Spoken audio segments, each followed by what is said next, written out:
আমি সুজাতা মুখার্জি। আমি যাদবপুরে থাকি। সুলেখা দেবলোক হাইটস সেনকোর শোরুমটা আছে আমার বাড়ির একদম মেন গেটে। তো আমি এখানে 2009-এ এসেছি। তো এখন অনেকগুলো বছর হয়ে গেল। আগে তো আমি অনেক ছোটবেলায়, বিয়ের আগে 78-এ আমার বিয়ে হয়েছে। তার আগে আমি ক্লাসিক্যালটাই শিখতাম। তারপরে বিয়ের পরেও তো গান বাজনা ছেড়ে দিয়েছি, লাইট গান করতাম। তারপরে গুজরাটে অনেক বছর আমরা গুজরাটে থেকেছি, 22 বছর গুজরাটে ছিলাম। বিজনেস, আমার হাজবেন্ডের বিজনেস ছিল, সে কারণে আমাদের থাকতে হচ্ছিল।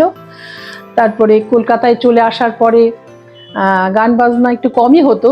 যখন পুজোর কিছু ফাংশন হতো মানে আমাদের ফ্ল্যাটে, তখন গান বাজনা করা, তাছাড়া সারা বছর অতটা অল্পই করা হতো।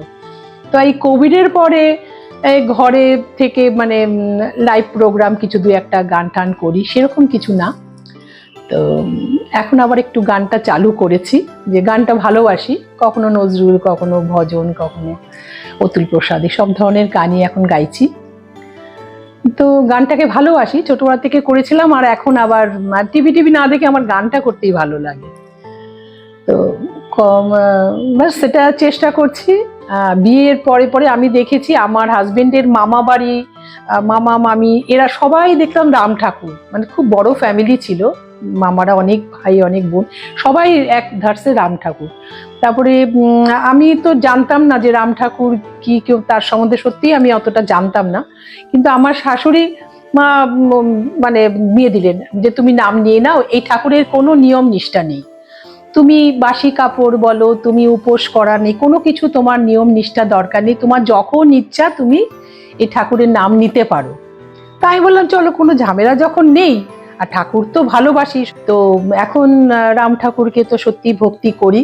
আমরা তো রেগুলারই যেতাম, এখন কিছুদিন যাবত, এখন সবসময় যাওয়া হয় না, কিন্তু আমার বেডরুম থেকে কিন্তু আমাদের এই ঠাকুরের মন্দিরের চূড়াটা আমরা দেখতে পাই।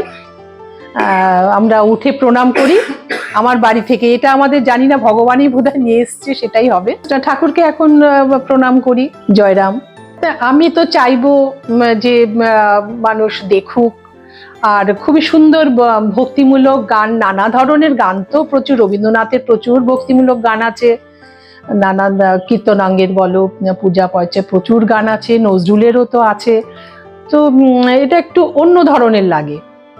তো রাম ঠাকুরের প্রচুর ভক্ত আছে, আর রাম ঠাকুরকে সবাই ভালোবাসে, না মন্ত্র না নিলেও এটা চ্যানেলটাকে তো দেখা দরকার। তো প্রণাম জানালাম রাম ঠাকুরকে আমার।